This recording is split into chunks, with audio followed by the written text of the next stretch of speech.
All right. Good morning. We're lucky today to have a special guest with us, Gary North. Doug, I know you've known Gary for a long time. So if you don't mind doing him some justice in terms of an introduction, I'd appreciate it. Okay, I want to sing Gary's praises very, very loudly. I would say, as far as I know, Gary's read as many books as anybody that I know. And I'm certain that he's written more books than anybody that I know. And known Gary for many years. We don't see each other often enough. Gary did come to the first ERIS meeting and at least one or two after that. And just sitting down, having a conversation with Gary when I can is a real pleasure, because Gary is a specialist in history and economics, but he really knows a lot about almost everything. And he's a good humored guy, even though he can be kind of grumpy and crotchety, but you got a right to, Gary, you're over 70. I hope I'm still online. The technology has failed me a little, but if you can see me and hear me, we're in good shape. We can. All right, that's good. And of the three of us, you appear to have the best organized library too. No doubt. Well, I want to say, if you want more information about Gary, we'll have links to where you can go to his website and find out more about him and see all of some of his huge body of work. But it's at garynorth.com. We'll have links to it in the description to the video. Gary, one of the things Doug, when he talks about you to me individually, he'll say Gary is a genuine genius. And I watched these videos that you've done around the history of conservatism, and I learned a ton. And watching these videos, and was shocked by the presentation actually, and how much I didn't know. So maybe we could start, I guess, with that, and tell our viewers a little bit about the history of conservatism and your view on it all. Well, obviously it goes back a long time, but in terms of the American conservative political movement, clearly it goes back to the time of the American Revolution. That's where it first begins to appear. And from the beginning, you had the division between the traditionalists, who were favorable towards staying in the British Empire, and the revolutionaries. But they were divided between what we would call conservatives and somewhat like libertarians, Jeffersonian types. With the Constitution, you had the split between the Hamiltonians and the Jeffersonians, and that still exists, obviously. Jefferson is out of favor today. Hamilton is big. And I certainly hate to think of the idea of a Broadway rap concert based on Jefferson. I just wouldn't want to even think about that. It's bad enough that they did it to Hamilton. Well, you'd have to have a black actor playing Jefferson today to get with things. Yeah, but then that raises the question, is his mistress going to be white? So it would be, I could not clearly make the jump intellectually to appreciate that. But you have within the conservative movement what I would call the movement in favor of government intervention in certain forms to subsidize certain groups, especially those associated with the banking system and those associated with manufacturing. And Jefferson was clearly opposed to both of those ideas, but he lost the battle, and he really lost it fairly early. So the split has continued. Lincoln is clearly a representative of that Hamiltonian tradition, whereas somebody like Grover Cleveland is obviously in the Jeffersonian tradition, the more libertarian tradition. I date the end of that tradition nationally at the political level with the 1904 election, which nobody remembers. And that was the battle between Teddy Roosevelt, the Republican, and Alton Parker, who was a gold standard Democrat. He is so obscure that I don't even think there is a biography on him, no PhD dissertation on him, really obscure. And from that point on, the Democrats moved into the circle associated with the progressive movement when the Democrats were not open populists, as was the case with William Jennings Bryan. So we really have had an illusion of a two-party system, certainly from 1912 onward. Once in a while, somebody gets in by a fluke. In the case of Calvin Coolidge, who is not really associated strongly with either of those political traditions, but who's just a kind of good old boy who doesn't want to tamper too much with the economy. But he was a fluke himself, and I don't think we've seen anybody like him since that time. So what we have is an illusion of a two-party system. And I'm not the first to say that, but this goes back at least to 1912 and the famous 1912 election. So we do have, I think, in Phyllis Schlafly's line, an echo, not a choice. She wanted a choice, not an echo, but we have not really had it. Rhetorically, we did with Reagan, but he didn't break with the system particularly. And certainly he did not cut expenses or in anywhere close balance the budget. So we're now, what I see as participants at the tail end of this grand experiment that has been going on in the United States and really has been going on internationally for a century. That is the rise of progressivism. And the bottom line is, in fact, a bottom line. That is, can they ever pay off the political promises? When we use the language of accounting, we're using the correct language. And it's my opinion, and it's clearly Doug's opinion, that the federal government and the governments of the Western world have overpromised in terms of the welfare state, especially of free health care and old age retirement programs. And at some point, the money is not going to be available to maintain the programs. And that's when the real showdown politically will begin. And so we might want to talk about some of those aspects in this discussion. Okay, that is a really good summary. And I totally agree with everything you've said. And although you correctly pointed out, what was his name that ran against Roosevelt? Alton B. Parker, the forgotten candidate. My God, I learn something new every day if I'm lucky. Let me ask you where to start. So run down, who are the worst presidents in US history? Well, now that really is a menagerie. I know, hard to choose. All right, it is tough. In terms of the legislation achieved in terms of a centralist agenda, I think you'd have to say it's Franklin Roosevelt and Lyndon Johnson. Johnson, both of them were masters of getting legislation through Congress.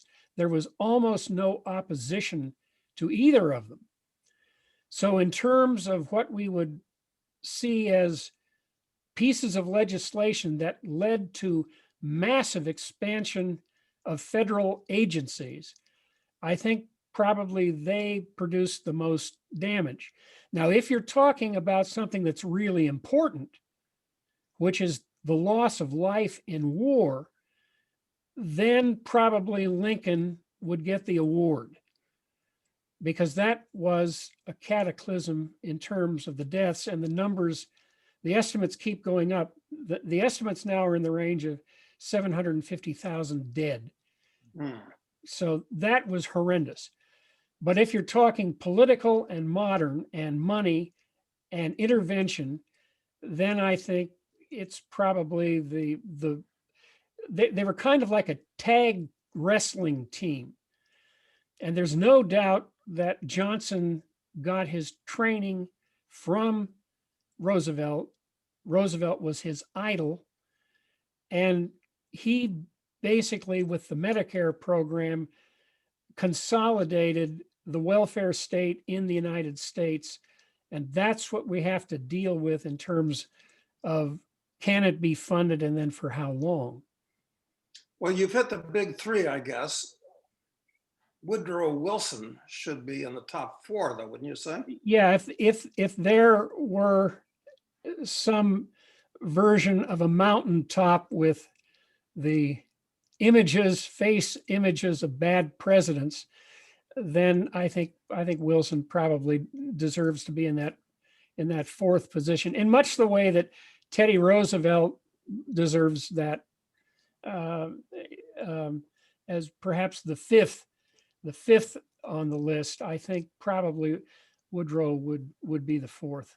And you know, the perverse thing, you mentioned Teddy Roosevelt, is that of all the presidents, I would think that Teddy might have been the most fun to do everything from go camping with, to have a drink and a cigar with, to whatever. He was, as an individual, he was really something of a Renaissance man, charming guy. But that's why people remember him. It's not for the horrible politics that he put forward. Yeah, you're right. If you were to rate the two smartest presidents in just sheer brain power, I suppose it would be John Quincy Adams and Teddy Roosevelt. And Roosevelt really wrote fast and he wrote well. He was a good writer. He was a good speech giver. And he'd come up with those quips. He was criticized, or at least his daughter Alice was criticized for her public stance on just about everything. And he made that marvelous statement where he said, I can run the country or I can control Alice, but I can't do both at the same time. And that was really true.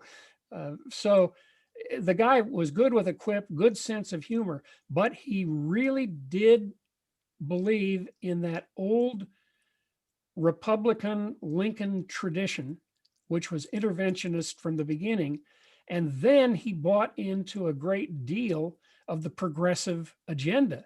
So it was a twofold punch, I guess you'd call it. And he just could not resist the tampering. Now, as a matter of fact, if you look at the actual legislation and activity, Taft was the trust buster more than Teddy Roosevelt was. But Roosevelt does get credit for articulating the ideology against the trusts and getting some legislation passed. But we're in that twofold tradition. And whether we go to the Republican tradition or the Democrat tradition, it's the same highway. And that is, it is the progressive movement. Yeah, two sides of the same coin. And of course, when it comes to president's style, triumphs over almost everything. Now, listen, what I want you to do is we talked about past history. So let's go sci-fi for a moment and project some future history.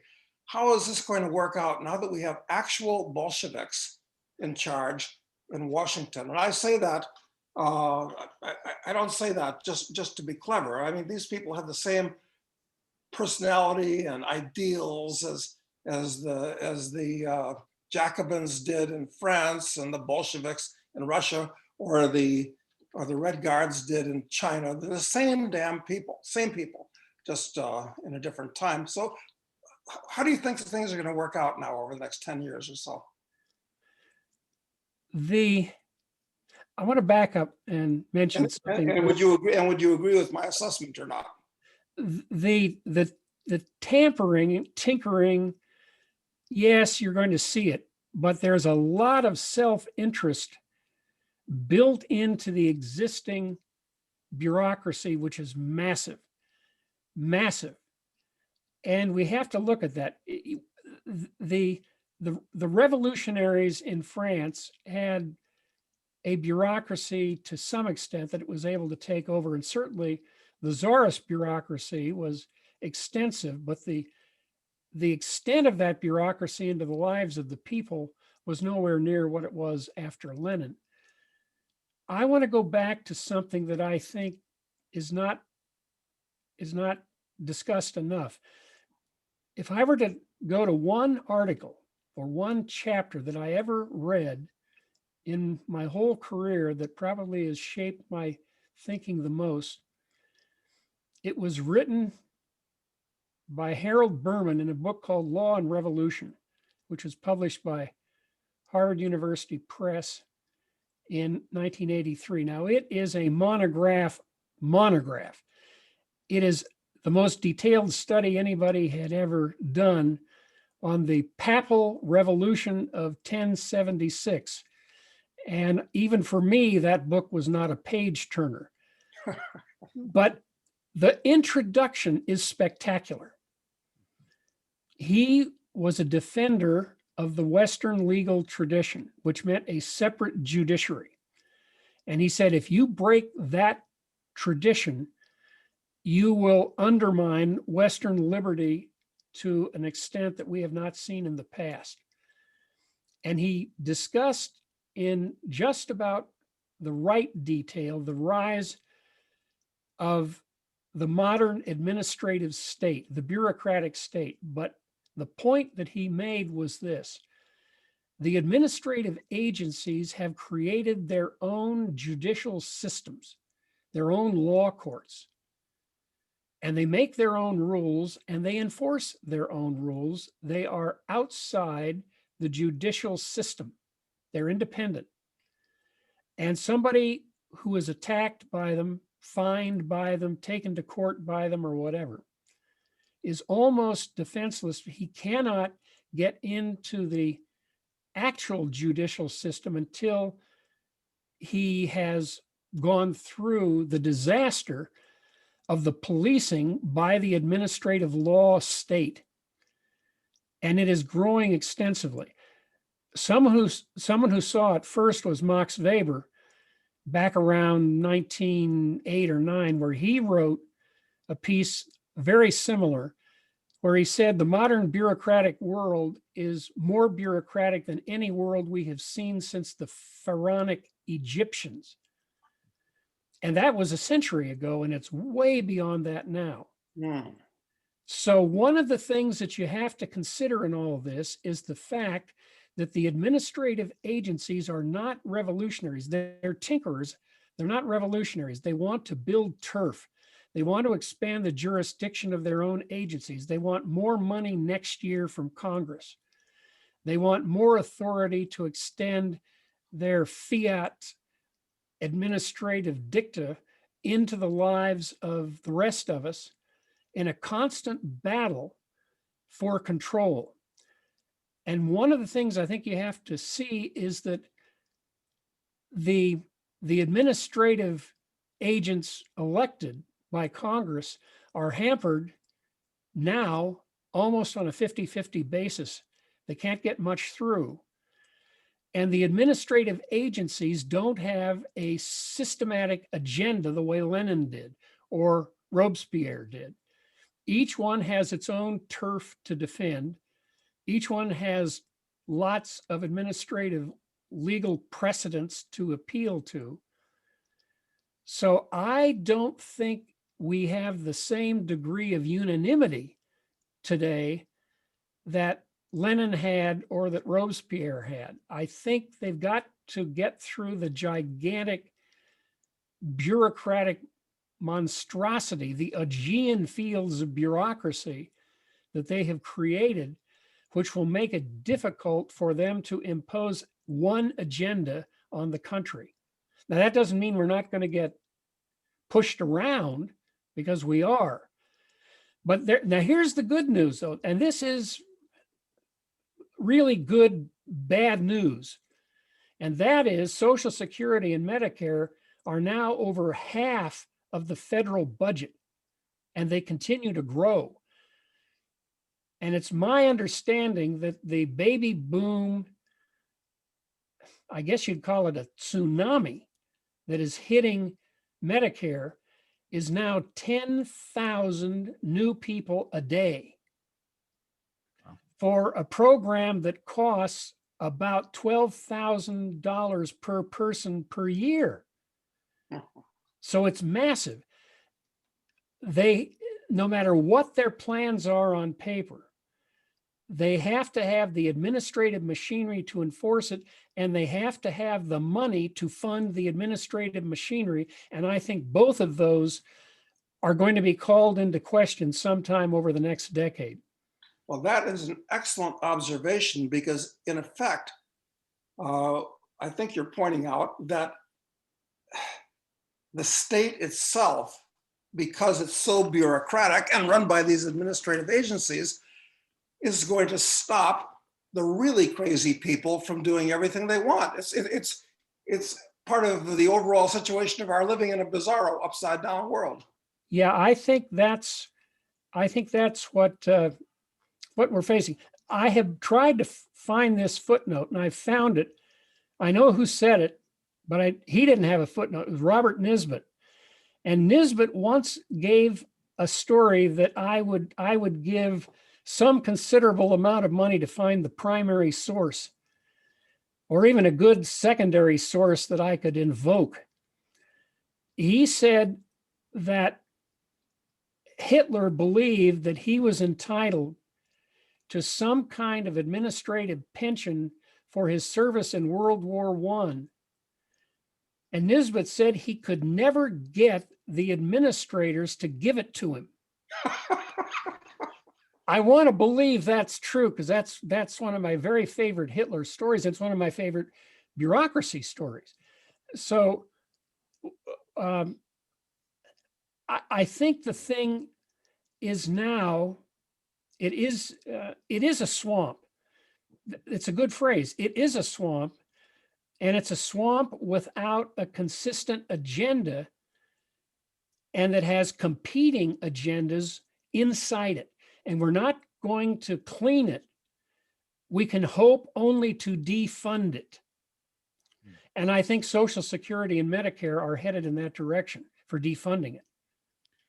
Well, that's an excellent point. So how is this going to evolve in the real world, where the government is now, and I don't really trust the US government's numbers much more than I do those of the Argentine government at this point, with the accounting and all this type of thing. But how long can this go on before we reach a real crisis? Longer than you and I think. I think is it's certainly been the case so far. Yeah, so far. Adam Smith's line of that there's a lot of evil or a lot of inefficiency in every society is true. And don't forget, Doug, we do have this, and that is tremendous productivity is being unleashed around the world by means of the digital revolution that you and I right now are benefiting from. And it's not just us, and it's not just Americans. This thing is open to the third world and anybody who has a good idea that can meet the demand of consumers. And this has opened the gates to creativity, which means productivity, which does tend to extend the life of the bureaucrats, because they have new sources of victims to exploit, to take money away from. And they do tend to stretch it out. So it's tough to say. The great expert in the numbers on this is a professor named Lawrence Kotlikoff, who's at Boston University. He is really the man on Social Security and Medicare. And he used to be able to publish the figures, but when he began to do it, the government literally tampered with the way in which it released the figures, so he couldn't do it anymore. But about a decade ago, he made an estimate of the unfunded liabilities, mainly of Medicare, but also of Social Security. Unfunded. In today's value, in other words, money or assets needed by the government to extract a rate of return to pay for the two systems. And he said a decade ago that the unfunded liability at that time was $210 trillion. Wow. Well, they can't get their hands on that. There isn't that kind of productivity to loot. So my assessment is they're going to kick the can as long as they can. And politically, that means basically forever. The public is completely unaware of all this. And Congress, most congressmen probably also are unaware. They don't really care. So they're not going to attempt to balance the budget. Oh, not balance the budget. That's No, a deficits phrase deficits out of won't matter. antiquity. Right. But they're not going to attempt to slow down the thing to any significant degree. They're just going to spend, they're like drunks who have a tab still remaining at the local tavern, and the tab is funded by the taxpayers in some way, and they're going to run that tab up as long as they can borrow. Now, when they can't borrow anymore, then they'll push the Federal Reserve to inflate. But the Fed, there are limits on what it's willing to do, because hyperinflations only last a couple of years, but the legal obligations of these two systems stretch out 75 years minimum. So if you got hyperinflation, that doesn't solve the problem of the default, and the Federal Reserve knows that. So I don't think they're going to cooperate with Congress in terms of inflating to the point of destroying the dollar. Well, what about modern monetary theory? It seems like that's being adopted. I mean, in fact, if not in word, it's being invoked. It's exactly like Keynesianism in 36. The whole Western world had adopted the deficit spending, and Keynes came along to offer an incoherent theoretical justification, and everybody jumped on board. Well, I think that's MMT. They're convenient to footnote. Well, of course, but now since interest rates as low as they are, foreigners, those nice Chinese and Japanese and so forth, don't want to buy treasury paper anymore. So the Fed is basically buying all of the government's debt, and the government's deficits are going to keep going up, and the Fed is going to, there's no place else to sell it to but the Fed. So how's this going to wind up? Well, at some point, and that some point is the one nobody should take us seriously if we give a date to. At some point, you're going to get, if the Fed continues it, price inflation at the low double digits.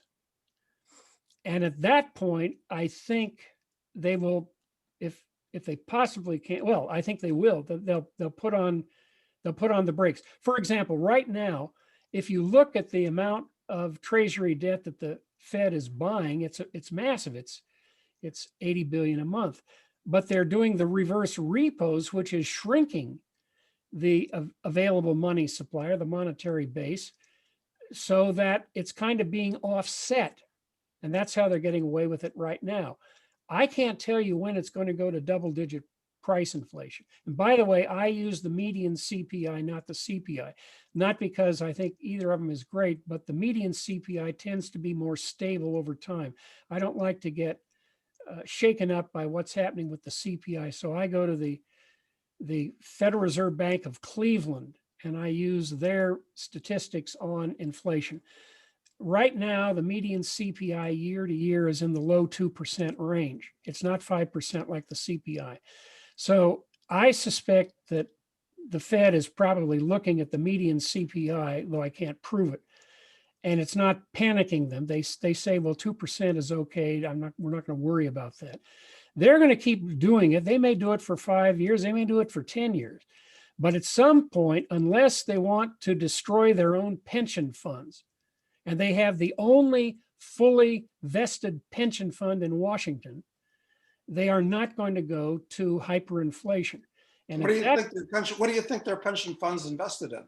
Well, you can look that up, and it's a lot of it's in stocks. So they can kill themselves slow, or they can kill themselves fast. But I suspect what they're going to do is they're going to say, we are not going to continue this. You're going to have to decide who gets the money. And that's when the great political battle is going to begin. That's when the legitimacy question is going to be raised. And that is, who is going to continue to pay the money to the feds to keep the game going. I want to talk about something else also, and our guys don't talk about it.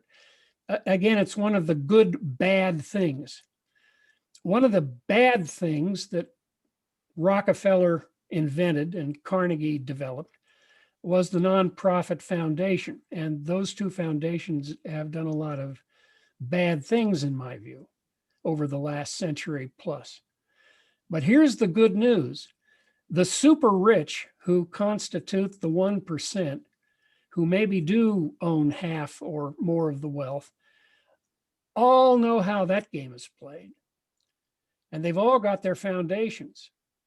And Bill Gates is not going to let the feds get the money. And it's clear that Buffett has already set up the deal with the Gates Foundation. He's not going to let the feds get the money. So there will not be these massive transfers that will be extracted at a 55% rate when the heirs get whatever daddy has left to them.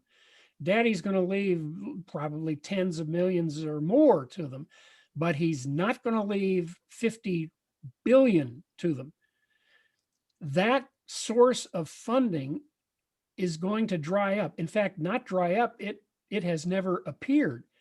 These guys have shielded their wealth for a century. They're not going to let the feds get their hands on it. So what we're going to get is leftist ideologues with no power, but a lot of money. And that money is not going to go to the leftist ideologues with a lot of power, but no ability to get their hands on the money. And that also is going to throw a massive ringer into the unfunded liabilities equation. Well, that has some interesting implications. One thing that, what would you say the average guy should do to defend himself from all of this type of thing that's coming down the pike?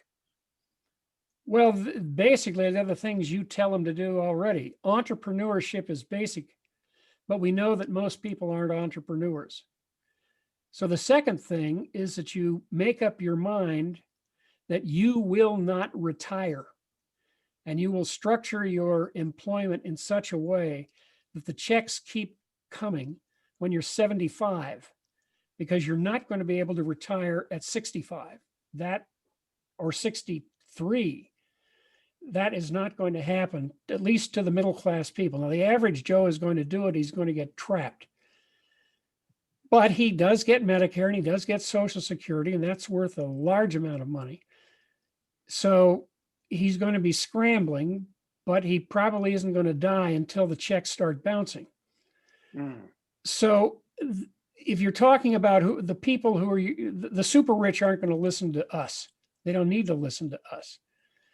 If you're talking about middle class and upper middle class people who work for a living, who don't want to go on welfare, who want to, in a sense, kick their can down the road, then they have to prepare to be employed beyond the normal retirement age. Now, in terms of investment, gold should be a part of anybody's portfolio because it does retain its value over time. I think, at least in states that are non-recourse loan states, it is possible to make money in real estate and provide a service while you're doing it. So I still think that's available. The next recession will make it better. But my friend John Schaub is very good on this. He's written books on it. He's done extremely well for himself personally. He's sung this song for 35 years or more, and nobody is going to hold any kind of a fundraiser for his widow, I can guarantee you. So real estate is good. Investing in small businesses that you think are really creative, that's a good way to do it. And you've recommended this even internationally. These are the kind of entrepreneurship strategies that people can do or should do that will keep them ahead of the curve. if you're talking about how are you going to get rich, you're not. It's going to be who loses the least in this scenario. That all makes a lot of sense. Now, one thing that ties into this is the direction of interest rates. They've been going down since the early 1980s. 15 to 20% is what the government had to pay back then. And now, of course, there's places where I thought it was metaphysically impossible to have interest rates less than zero. But I didn't realize that interest rates could be disguised as a tax. So what do you think about interest rates, and how high will they go after they really start running up again? Right. I think initially people are hedging against a major recession. And I think it's legitimate to hedge that way with some of your money. So I have money in 30-year T bonds, and I've done well because of it. They're down to about 2% right now, and they may go lower. When there is a rush for liquidity, which we'll see in the next major recession, the safest liquidity for most people is some form of either treasury debt or FDIC insured debt. And we have seen briefly negative interest rates. So I think in the recession, we will see lower interest rates because of panic moves to gain some kind of security and some kind of liquidity in the midst of something that will be probably as bad as 2008 and 2009.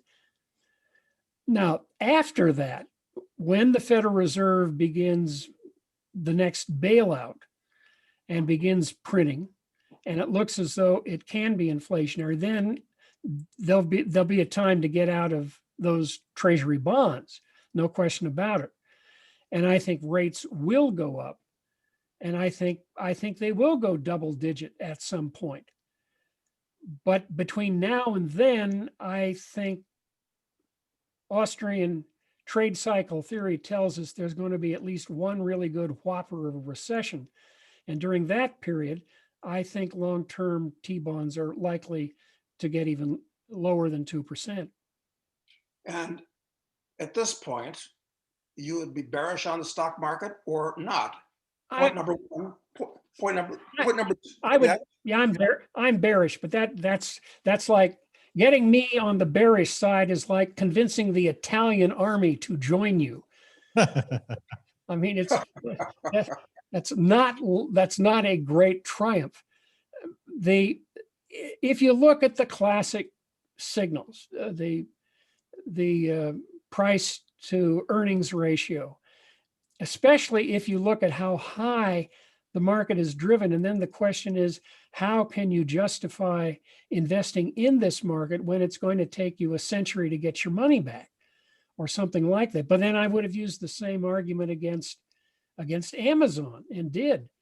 But people are willing to buy something that looks to me like the old maid, that you think you can get out in time, and the greater fool will buy your holdings, which of course you can't do when the whole world is in no load mutual funds and they're all going to be selling the same stocks at the same time. So I think the likelihood of the market going up 50% versus going down 50%, I would be on the side of the person who says it will go down 50%. Okay, so maybe the Fed won't have our back after all. Not in a straight line. No, I don't think so. Matt, do you think that Gary is being bearish enough or not? Well, I've heard more bearish stuff from you, frankly, that I've heard from Gary here. But I think the big question is timing with all of it, right? Everyone senses, of course, the market there has to be some retrenchment in the market at some point. There has to be some downturn, but most of us would have thought that would have happened by now. And nothing is still seems like kind of climbing a wall of worry or something at this point. I think it's beyond wall of worry right now. I think you're into something bordering on a mania. It's the old, this time it's different. I think that's where we are. This time it's different. That it won't happen. It's always happened before, but this time it's different. The idea that you can get 8%, 9%, 10% compounded until the end of time is clearly crazy. Nobody believes that. But everybody, or at least a lot of people, believe they can do it for another year and a half, and then they're going to sell out very close to the top. That's what they believe in. Hmm. They always believe in that. Another 18 months, and then I'm going to sell. Hmm. And they don't. They don't. They don't. It's a great point. How true. How true. Gary, What about? Oh, sorry, go ahead, Matt. I was just going to say in your email to us, you talked about the idea that a discussion of sort of what's all happened in the last year, with the lockdowns, with the deplatforming and the gridlock and all of that. And I just wanted to kind of take you off of the economics for a second and back to just what's been happening in the country and the world, for that matter, over the last year. The lockdowns were extraordinary historically. That is, they were imposed in terms of stopping a problem that didn't exist. I'm not saying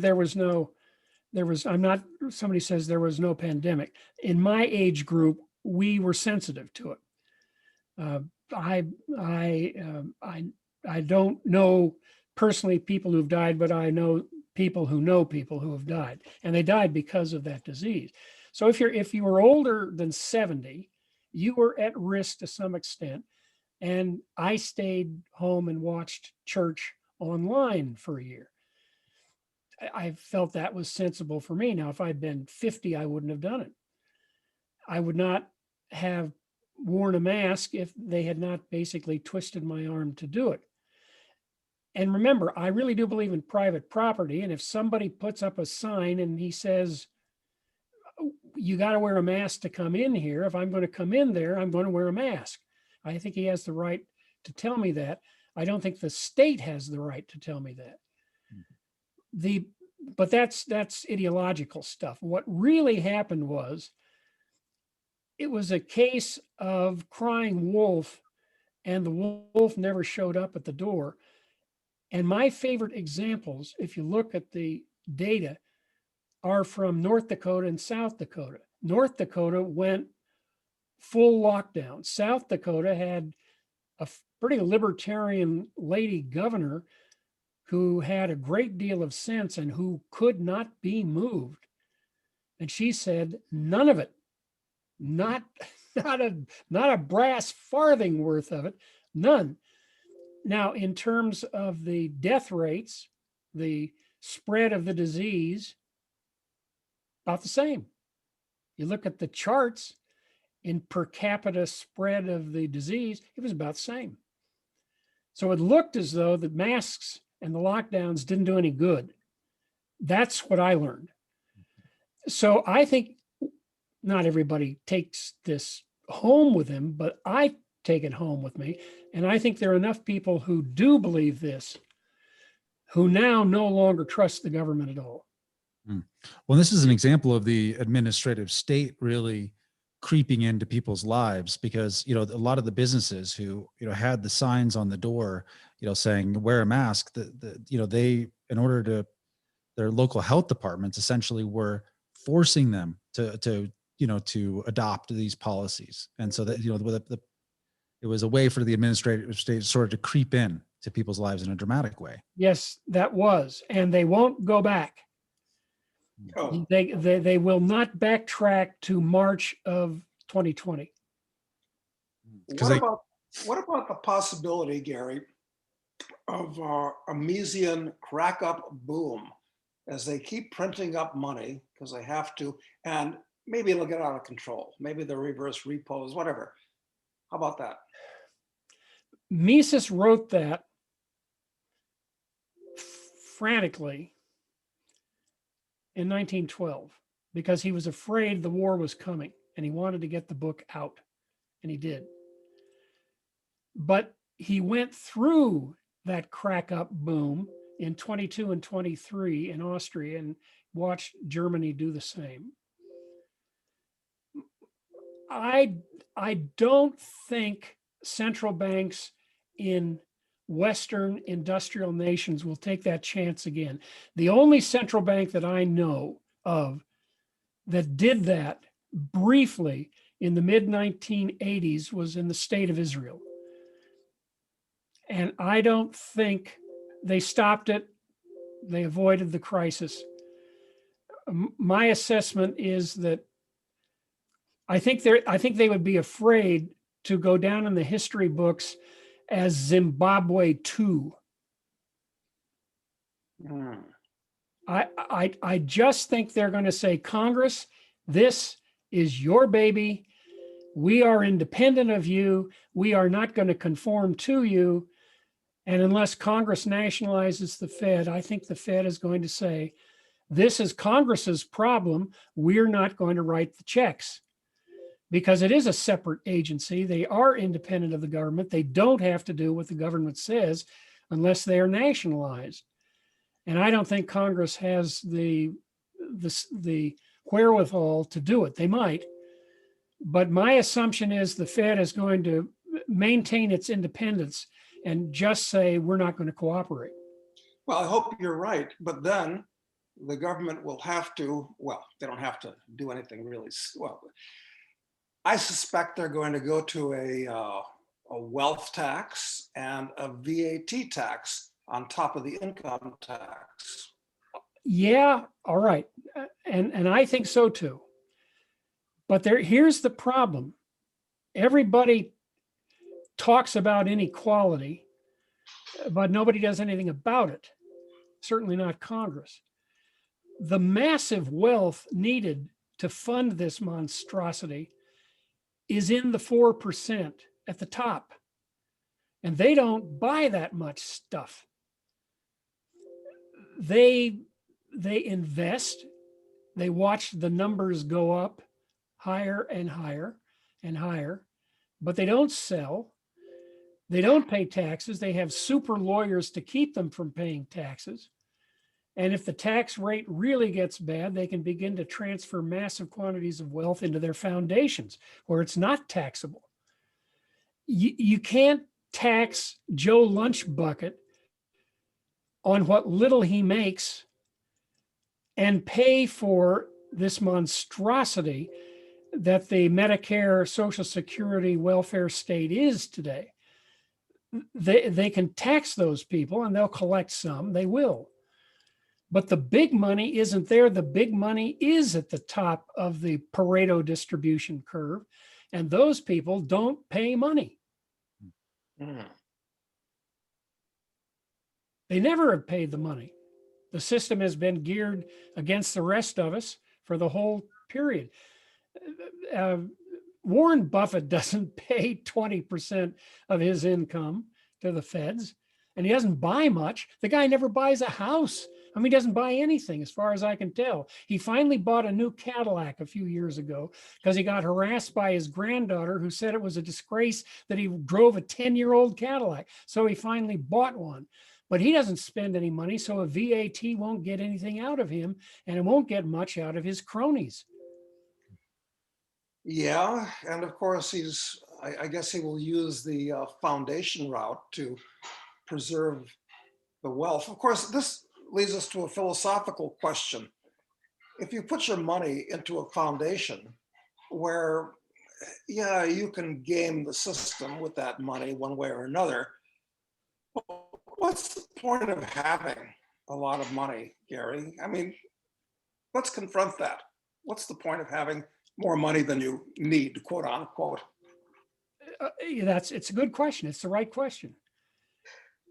Different people have different motivations. Some people really have the miser mentality and they define themselves in terms of their bank books. But that's only people who are rich. It's not the super rich because they never know how much money they've got. They really don't. Their money is dispersed so widely in so many areas that they really don't know what their net worth is. All the net worth estimates are just games that we play for the sake of amusement. but they don't really care. What do they buy? The foundation may give them significance. I'll tell you who believed that. Carnegie believed that. And he was right. The trouble was he had greater benefits, more significance as a developer of low-cost steel than he ever did with the boondoggles that his various establishment lawyers devised to give away his money. But he did give it up. Most of it he gave away. And Gates, well, he tried, but now it's growing so much on him, it's getting ahead of him again. But I'm sure at 89 that Buffett is going to wind up having dispersed that money to Gates's foundation and other foundations. They're buying significance. They're trying to get a good word in some textbook that no kid's going to remember anyway. It really is all vanity, isn't it? Yes, I mean, Solomon said it. It's vanity, vanity saith the preacher. Money, you can do good things with money.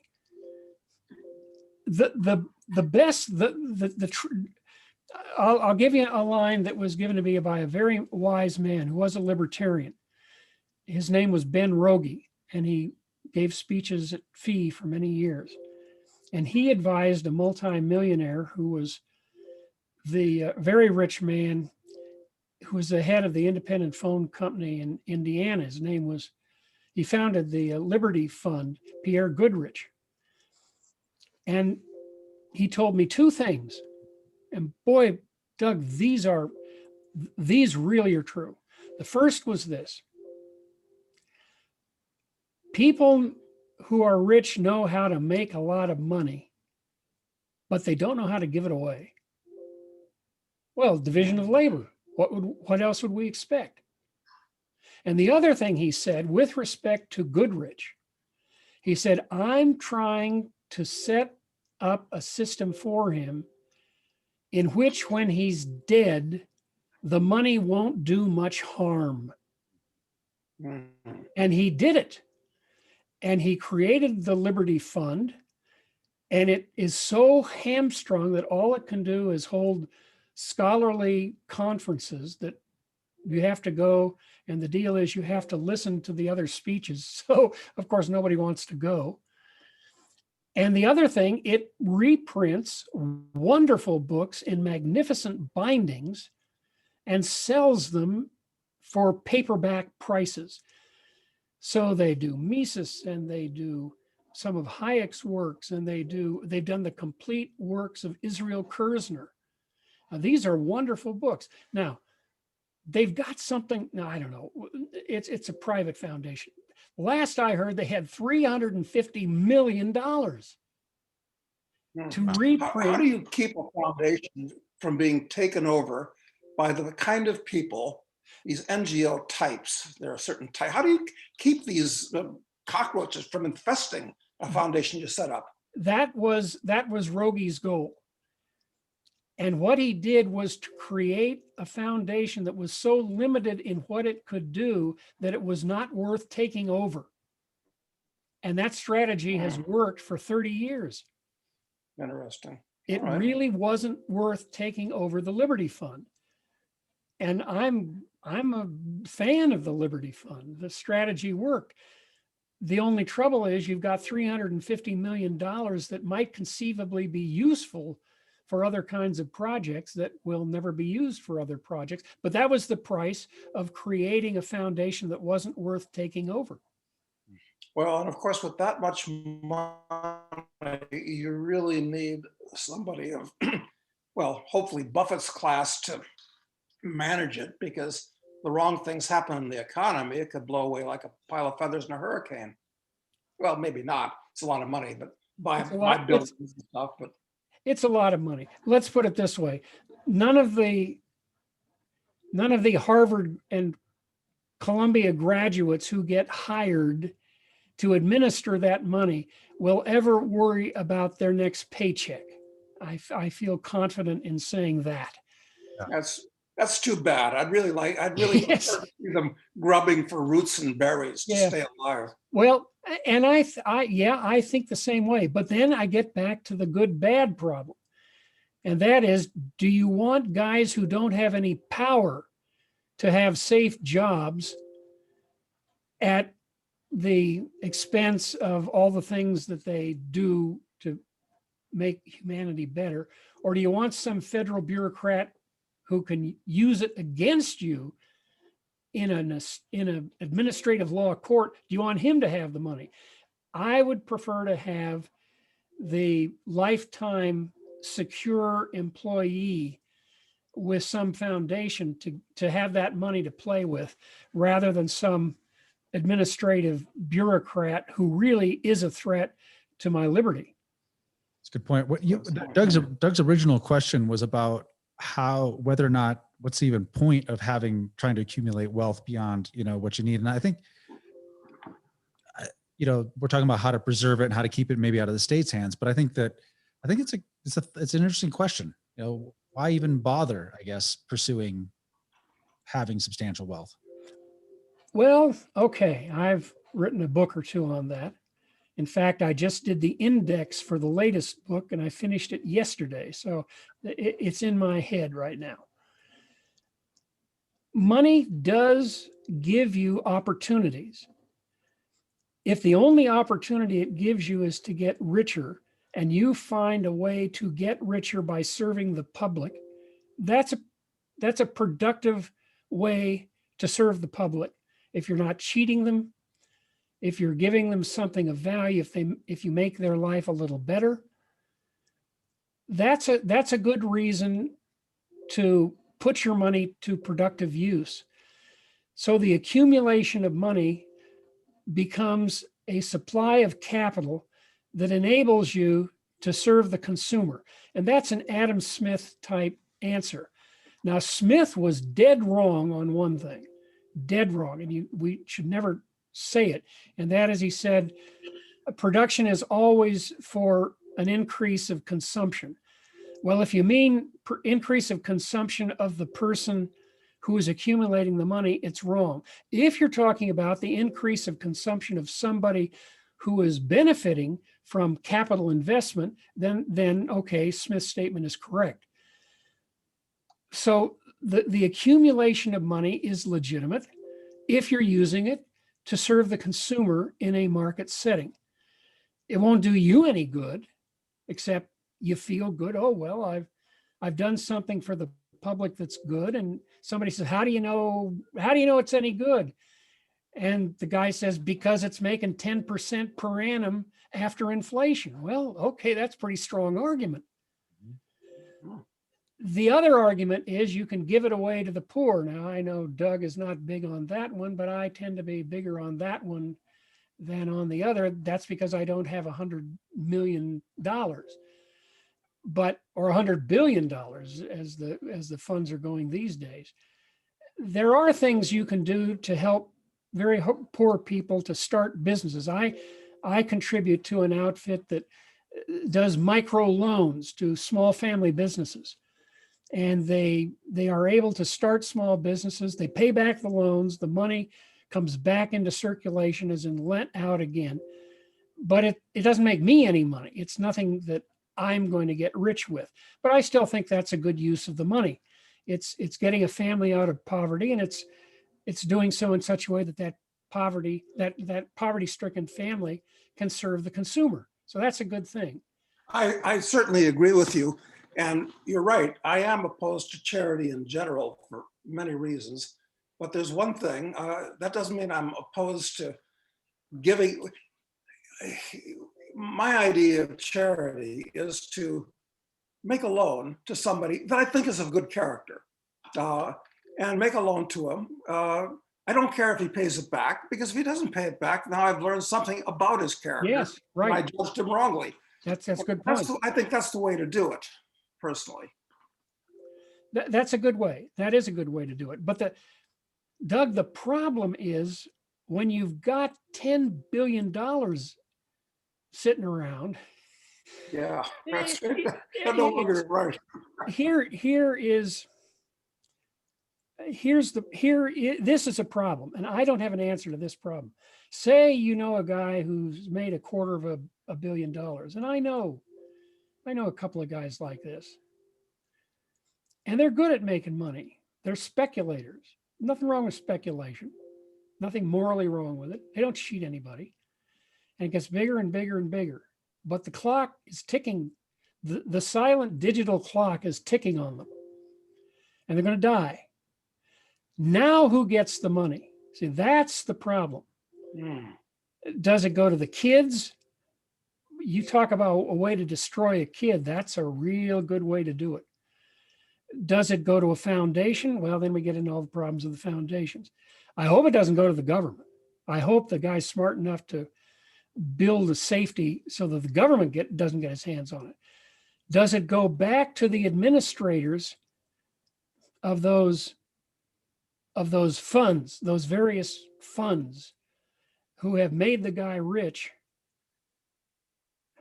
Maybe they can do something productive with it.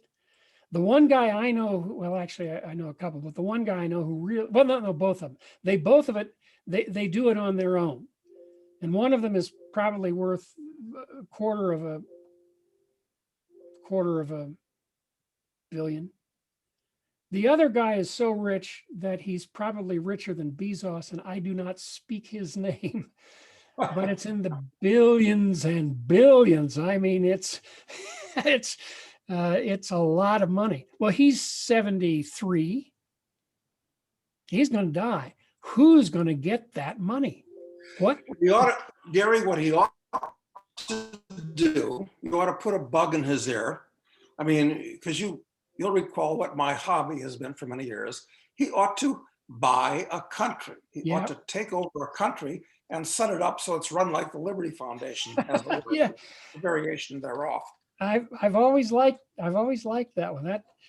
It's a great theory. I'm looking for the first case study, but yeah, it is a good theory. But the question is legitimate. How much is too much? If you go by the marginal utility theory, as you keep accumulating something that is of declining marginal utility, at some point you're going to get to where it's just too much. That's right. That's right. It becomes hard to administer. And you're responsible for it. You can't escape that. Oh no, I got this extra 10 million, but I'm not responsible. That's not a market principle. Along with all the money comes all the opportunities, and with the opportunities come the responsibilities. And who needs it? I wrote a piece years ago. You can look it up on my site. It's in the free section. In fact, I think it was run on Rockwell's site. It's called The Horror of Being Oprah. And it goes into that question. Making it, she did good things making it, but the huge responsibility with doing something productive with it. What a monster, what an albatross around somebody's neck. I think most people don't think of wealth that way when they don't have it, but it's absolutely true. Yeah. It's perverse. Further proof that we're trapped on a prison planet for having done naughty things elsewhere in the universe. Gary, I know we're kind of running along on time. Is there anything that you want to make sure that our viewers hear or know that we haven't covered already? Well, just, I guess, I would tell every viewer who likes these shows to start a WordPress.com site, which is free, and make a hobby site that might turn into a business. Track something in your interest in your business, maybe, but leave something behind that will stay behind. And WordPress.com sites are going to stay behind. Make some kind of a contribution in terms of ideas, maybe, or a book review site, or maybe just summaries of interesting things that they found on this podcast. But I think people should write, should read, should serve as sources of good information and not make any money off of it, at least not initially. Maybe someday, you can convert a hobby site into a money-making site if you're really good and you've got a hobby somebody is interested in. It's not necessarily wasted time, but we have all of these wonderful opportunities for the sharing of information that didn't exist prior to 1995. This is a whole new world. And the people who listen to this broadcast are interested in ideas. So they ought to get a little niche of their own and become the go-to guy or go-to gal in this particular niche where people say, yeah, I really benefit from that. I follow that site. I've learned a lot from it. And maybe I can do that too. I would like to see the spread of an entire network, massive network, not connected by normal social media, where we can be deplatformed, but an alternative network of thoughtful people who are doing serious, thoughtful work on problems that deserve serious thought. I guess that's what I would recommend that they do. I love it. I know you're a big supporter of entrepreneurship, and also the idea of encouraging people to create something instead of just being a consumer of stuff. And it kind of ties into the striving for some significance too that you mentioned earlier. By creating something and leaving something, you can find some significance in it as well. Perhaps it's all about the meaning of life, which is a whole other conversation. Gary, we're going to have to do this once in a while. I don't know how often you want to come on and we can just talk about whatever, but I think the listeners should be very pleased with how they spent the last hour. Well, thank you for having me on, and maybe we can do it again when we have something fascinating and terrifying to scare them to death with on the latest disaster that some government agency has imposed on its people. It's certainly coming. We likely won't have to wait too long. Yeah, probably tomorrow. That's just my perpetual opinion. All right, excellent. Thank you very much, Gary. Again, I'll have a link to Gary's website. Encourage everyone to go and check it out. He's got lots of free content, and of course, I strongly encourage you to become a paid member of his site as well. Their content is fantastic. Thank you very much, Gary. It was a real pleasure having you. Thank you.